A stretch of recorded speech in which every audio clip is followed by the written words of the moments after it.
श्री वल्लभाधीश की जय। श्री मथुरेश जी प्यारे की जय। શ્રી આચાર્યજી મહાપ્રભુજીના સેવક પદ્મનાભદાસજીના બેટી તુલસાબાઈની વાર્તાનો ભાવ સિંધુમાંથી।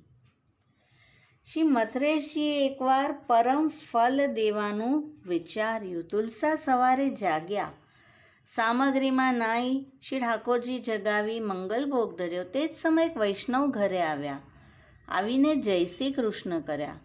તુલસા આનંદ સહિત બહાર આવ્યા, સન્માન કરીને બેસાડ્યા। મનમાં અતિ ઉત્સાહ ભયો કે આજે અમારે અચાનક વૈષ્ણવ આવ્યા।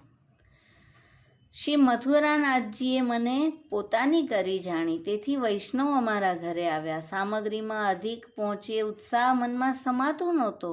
રાજભોગ ધર્યો, સમય અનુસાર ભોગ સરાવી, આરતી કરી, કિવાડ લગાવી, દંડવત કરી બહાર આવ્યા।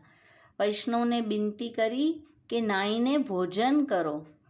તે વૈષ્ણવના મનમાં જ્ઞાતિ વ્યવહાર આવ્યો કે આ કનોજિયાના બેટી છે અને તે સરવરિયા હતો, તો ના કહીને ચાલ્યા ગયા।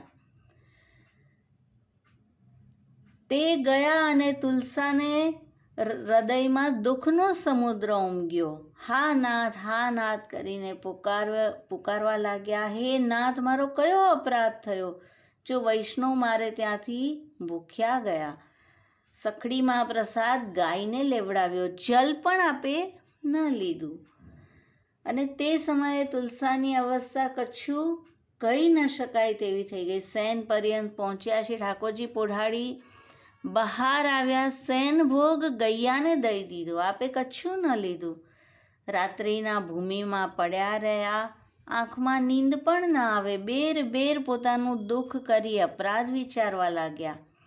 આમ કરીને સવારો થયો ત્યારે મથુરેશજીએ જતાવ્યું કે તુલસા તુમ દુઃખ મતી કરો, સવારે યહાં વૈષ્ણવ આય કે મહાપ્રસાદ લેગો, તું જલ્દી નાય કે સામગ્રી કર। આવા શ્રી ઠાકોરજીના મધુર વચન શ્રવણ કરી તુલસા ચોંકી ઉઠ્યા, સર્વ દુઃખ ભૂલી ગયા। કોટી ગણો ઉત્સાહ ભયો કે મને પ્રભુએ પોતાની કરીને જાણી। गिरिधर जब अपनो करी जाने, तब भक्तन की सेवा भक्त चरण रज सदा लुभाने। ઠાકોરજી પોતાનો કરી જાણે ત્યારે ભક્તની ચરણ રજ લેવાની વાંચના થાય। અને અહીંયા પણ વૈષ્ણવ પ્રસાદ લેશે તેના ઉત્સાહમાં તુલસા અતિ પ્રસન્ન થયા છે। જ્ઞાતિ વ્યવહાર માટે કાલે પ્રસાદ નહીં લીધો હોય, આજે અનસખડીમાં પ્રસાદ લેવડાવીશ। મેંદા બુરા સંઘાના દહીં શિખરન સિદ્ધ કર્યું, સેવામાં નાયા। અને અહીંયા આ વૈષ્ણવને શ્રી મથુરેશજીએ જગાવીને જતાવ્યું, અરે મૂરખ, તેને તુલસા કો બડો દુઃખ દિયો, તુલસાને 8 પ્રહર ભये જલ पर्यंत હું लियो नहीं, ऐसो अपराध તેને कियो। अब तू तुलसा के घर जाए, सखड़ी माँ प्रसाद ले, मेरी आज्ञा है और अपराध क्षमा कराइयो। તો આટલી આજ્ઞા શ્રી મથુરેશજી કરીને પધાર્યા। વૈષ્ણવ મનમાં પોતાને ધિક્કાર કરવા લાગ્યા કે ક્યારે જલ્દી સવારો થાય અને ક્યારે તુલસા પાસે જાઉં, તેમના દર્શન કરું। અત્યંત દુઃખ હૃદયમાં ભરી આવ્યું। દેહ કૃત્ય કરી, તિલક મુદ્રા ધરી, નાઈને તિલક મુદ્રા ધરી, ચરણામૃત લઈ પાઠ કરવા લાગ્યા અને પછી તુલસાના ઘરે ગયા। જઈને જય શ્રી કૃષ્ણ કર્યા। તુલસા તો અત્યંત પ્રસન્ન થઈ ગયા, કહેવા લાગ્યા કે આપે બડી કૃપા કરી। સન્માન આદર સહિત તેમને બેસાડ્યા, સામગ્રી પ્રેમથી ઉત્સાહ સહિત કરવા લાગ્યા અને સામગ્રીથી પહોંચી શ્રી ઠાકોરજી જગાડી મંગલ ભોગ ધરાવી, શૃંગાર ધર્યો। રાજભોગમાં સખડી અનસખડી અધિક ભોગ ધરી બહાર આવ્યા અને વિનંતી કરી, ભાઈ નાઓ, અપરસ તૈયાર હૈ, પહેરો। વૈષ્ણવે નાઈ અપરસ પહેરી, તુલસાએ બધાઈ ગાન કરવા કહ્યું, વૈષ્ણવે ગાન કર્યું। શ્રી ઠાકોરજીને દર્પણ દેખાડ્યું। અત્યંત પ્રસન્નતા પૂર્વક, અત્યંત પ્રફુલ્લિતાથી શ્રી ઠાકોરજીએ દર્શન દીધા। તે સમયની શોભા કચ્છુક લખી ન શકાય તેવી હતી। ફેરી દંડવત કરી, કિવાડ બંધ કર્યા, બહાર આવી પોતના કર્યો, વૈષ્ણવના પોતનામાં અંસખડી ધરી અને બિનતી કરી, આવો ભાઈ પાતરી પે બેઠો. અને તેમણે જોયું કે અહીં તો અંસખડી મહાપ્રસાદ છે. તેમણે કહ્યું, હું તો સખડી લઈશ. તુલસાએ કહ્યું, જ્ઞાતિ વ્યવહાર છે, આપ અંસખડી લેવું.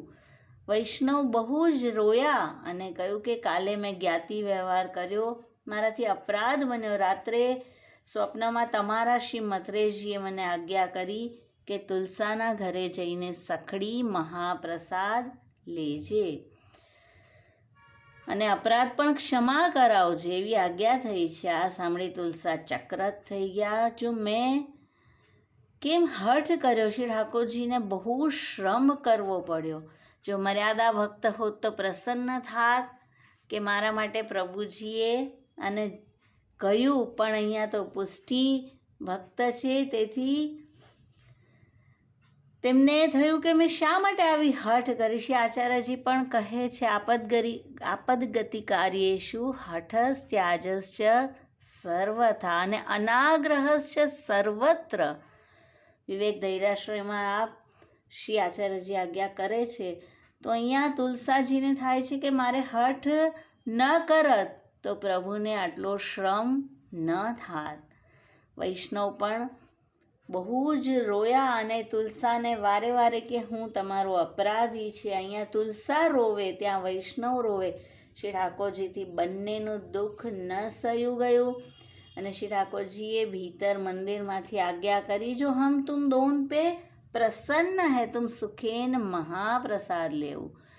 આ વચનામૃત બંને જણાએ સુન્યા અને કહે ચૂપ ભાઈ અને તે કહે ચૂપ બાઈ. આ રીતે અરસપરસ બંને એકબીજાનું દુઃખ દૂર કર્યું, હિલીમિલી પ્રસાદ લીધો અને તે સમયના પ્રસાદનો સ્વાદ કચ્છું લીખવામાં ન આવે. સાક્ષાત અધરામૃત હતું. મહાપ્રસાદ લેતા જાય અને શ્રી મહાપ્રભુજીના માર્ગને ધન્ય ધન્ય કહેતા જાય. તો જે આ માર્ગમાં ચાલે તેને જ અનુભવ થાય એવો આ પુષ્ટિ માર્ગનો વિલાસ છે. તો જે રીતે શ્રી વલ્લભે આજ્ઞા કરી છે તે પ્રમાણે જો આપણા સેવ્ય સ્વરૂપ સાથે આપણે રહીએ તો શ્રી ઠાકોરજી ચોક્કસ અનુભવ જનાવે. શ્રી વલ્લભાધીશ કી જય. શ્રી મથરેશજી પ્યારે કી જય.